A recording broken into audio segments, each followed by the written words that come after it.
Hello guys and welcome back to a new video. In this video, I'm going to show you how to buy Twitter Premium. So just please follow my steps until the end and let's begin the tutorial. And so the first step, easily what we need to do, we need to go and open Google from here as you can see, and then we're going to search for Twitter. And once we search for Twitter, we're going to go for the first link over here, which is Twitter, and we click on it. And once we click on it, we must log into our account.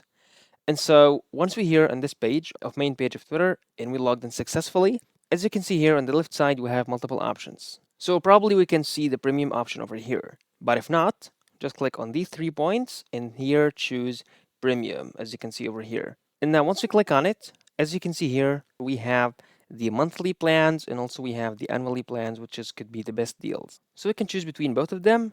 From my end, I can see that the annual plan it's much more better and savior. And so choose your favorite one and click on subscribe over here as you can see. In here, choose subscribe and pay.